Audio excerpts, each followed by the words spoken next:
همینطور که روی تخت خواب لم داده بودم اون گربه سیاه رو پشت پنجره دیدم. اما پشت پنجره هیچ جایی برای نشستن یه گربه نبود. دیوار صاف بود.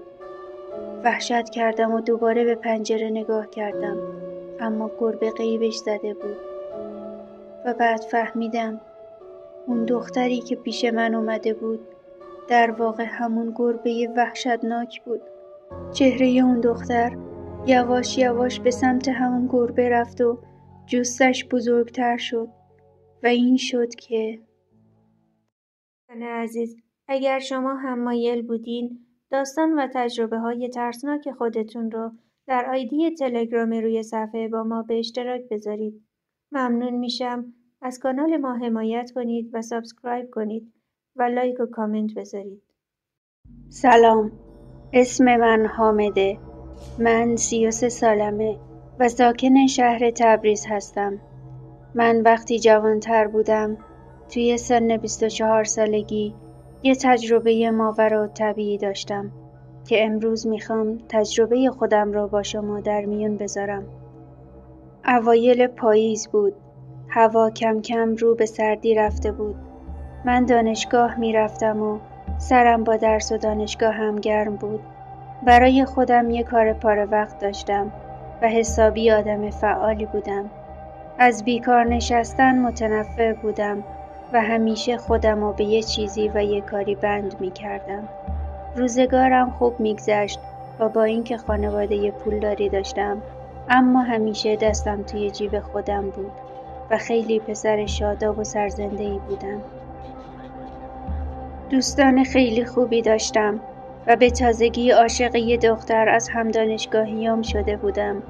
دختر خیلی خوبی بود و همچنین خیلی خوشگل. از شما چه پنهون؟ اول جذب زیبایی شدم و بعد از اون جذب رفتارهای خوبش. واقعا شخصیت عالی داشت و من هر روز بیشتر از دیروز عاشقش می شدم. دیگه تقریبا تمام دانشگاه از علاقه من به اون دختر حرف می زدن و همه فهمیده بودن. اسمش فاطمه بود. حقیقتاً که دختر خیلی معصومی بود و من تمام تلاشم رو می کردم که به دستش بیارم. به هیچ وجه هیچ وقت نمیخواستم از دستش بدم و دیوانه‌وار عاشقش شده بودم. خلاصه روزای دانشگاه همینطور میگذشت و من با یک شور و شوق خاصی اون روزها رو در حال تلاش بودم.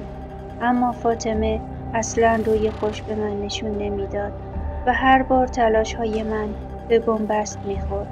اما چون پسر سرزنده‌ای بودم دست از تلاش برای به دست آوردن دلش بر نمی داشتم. یه روز که توی محوطه دانشگاه نشسته بودم داشتم درس هام رو مرور می کردم که چند تا دانشجو از جلوی صندلی من رد شدن. حواسم به بحثی که با هم می کردن بود.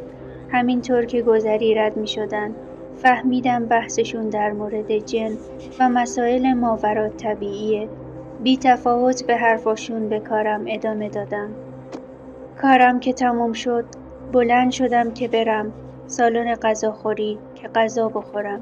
همون لحظه دوستان به هم ملحق شدن و با هم رفتیم غذا بخوریم.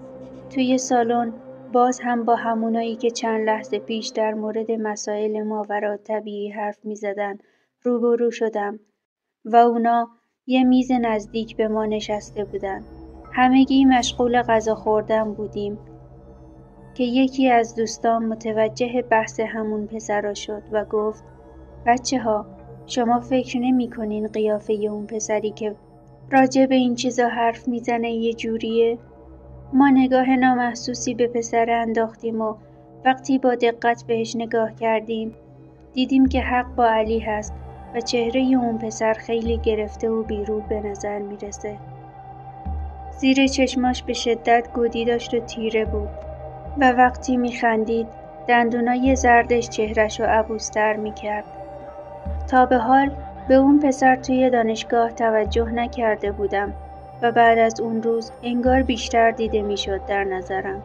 چه دروغ بگم، از همون اول ازش خوشم نیومد و انگار یه انرژی منفی بهم میداد. پس سعی کردم که دیگه بهش نگاه نکنم و بهش فکر نکنم. یه روز دوباره توی محوطه در حال درس خوندن بودم و البته ردیابی کردن فاطمه که داشت با دوستاش از اون طرف رد می شد که یهو علی و رضا پریدن وسط و من پریدم بالا. هر دوشون خندیدن و گفتن داشتی زاغسیای کیو چوب می زدی که اینطور ترسیدی؟ نکنه بازم خندیدن. در حال صحبت بودیم که بازم اون پسره رو دیدیم. رضا شروع کرد به صحبت کردن در مورد این که توی یکی از کلاس‌هایی که اون پسره هم بوده چی ازش شنیده. اون گفت که پسره داشته با دوستش حرف میزده در مورد بابا بزرگش که دعانویس و موکل داره و برای مردم دعاهای خوب و بد مینویسه و پول زیادی بابتش میگیره. من همینطور حواسم به فاطمه بود که از اون طرف هم رضا هی در مورد این مسائل بحث میکرد با علی و پیازداغشو زیاد میکرد که یه دفعه گفتم ول کنین بابا همش چرته. ولی علی گفت دیوونه ای، هر چیزی که دیده نمیشه دلیل نمیشه که یعنی وجود نداره. اما من اعصابم یهو به هم ریخت چون دیگه تلاشم رو کرده بودم و فاطمه اصلا ذره‌ای به هم محل نمیداد و اون لحظه عصبانیتم رو روی سر هر دوشون خالی کردم و گفتم این اجنه فلان فلان وجود نداره، بس کنید. و اون لحظه بدشانسی بدی برام بود چون اون پسره عجیب و غریب اون طرف بود و چون من داد زدم حرفم رو شنید و نگاه بدی به هم انداخت.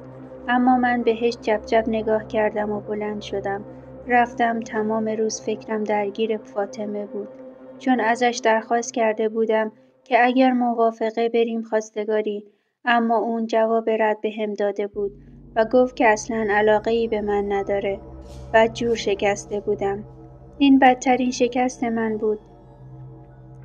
با ناراحتی رفتم خونه. شب شده بود.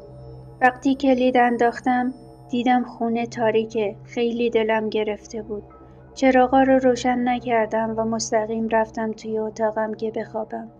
افتادم روی تخت، دراز کشیدم و دلم میخواست به خاطر از دست دادن فاطمه گریه کنم، اما هنوز کاملا ناامید نشده بودم و داشتم به نقشه جدید فکر میکردم. توی فکر بودم که یهو یه گربه سیاه رو دیدم که نشسته پشت پنجره و به من زل زده. بی تفاوت نگاهم رو ازش برداشتم که یهو متوجه یه چیزی شدم. پنجره از بیرون اصلاً جایی نداشت که یه گربه بتونه اونطوری بشینه و به من زل بزنه. دیوار صاف بود و پنجره هیچ لبه‌ای نداشت. یه لحظه بدنم یخ کرد و سریع به طرف پنجره نگاه کردم که دیدم گربه‌ای در کار نیست. خیلی متعجب شدم و با خودم گفتم حتما توهم زدم. بی محل بهش گرفتم خوابیدم.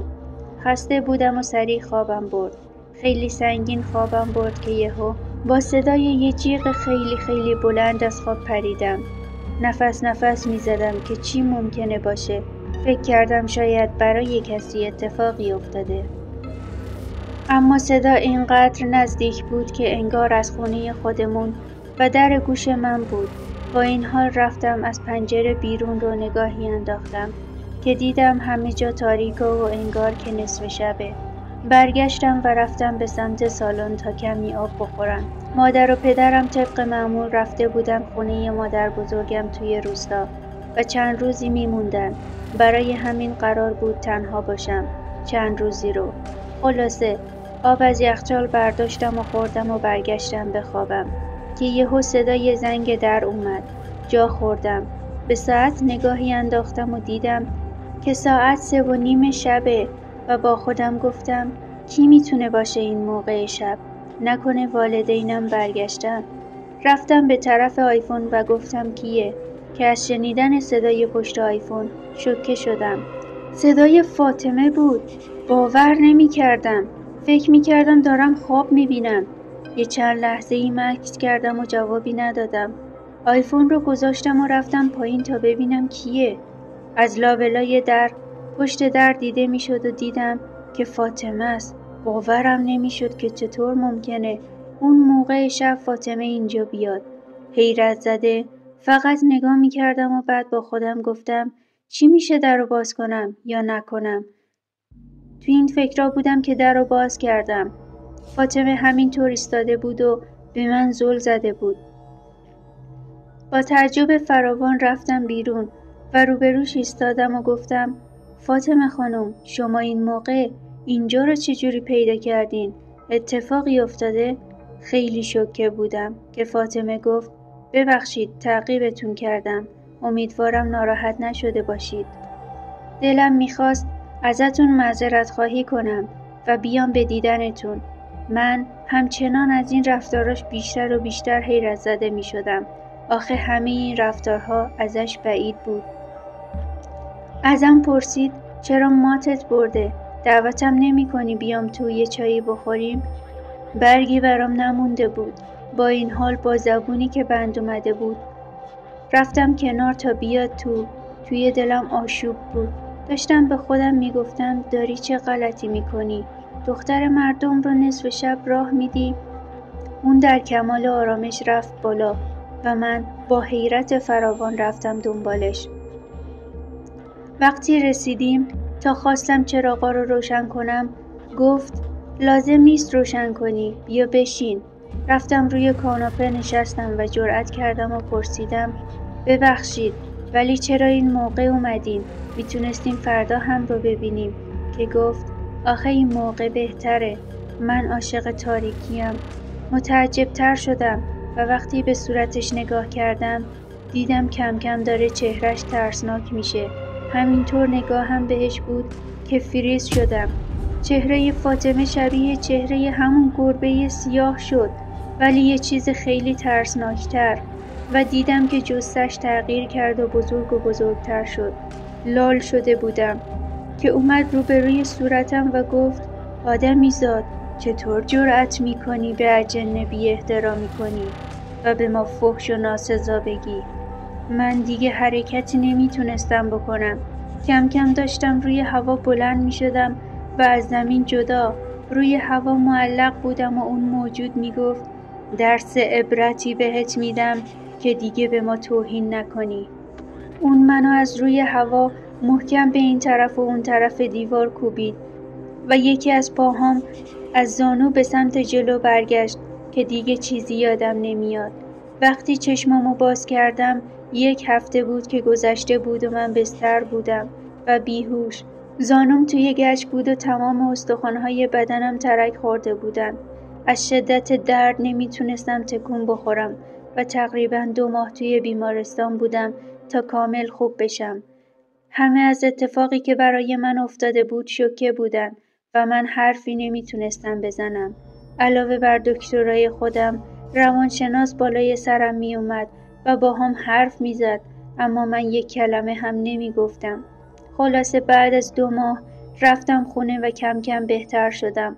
اما الان 1 پام به شدت آسیب دیده و مجبورم با عصا راه برم و زبونم به لکنت افتاده و نمیتونم درست حرف بزنم. از زیاد حرف زدن خسته میشم و خیلی کم حرف میزنم و مدتی گذشت تا فهمیدم اجنه به خاطر ناسزایی که بهشون گفتم از من انتقام گرفتن. اون پسر توی دانشگاه مثل پدر بزرگ خودش موکل داشته و وقتی من ناسزا گفتم اجنه حرفهای منو شنیدن و اومدن سراغم. خلاصه از اون به بعد دیگه باورم شد هر چیزی که دیده نمیشه دلیل نداره که وجود نداشته باشه. پس مراقب حرفاتون باشید.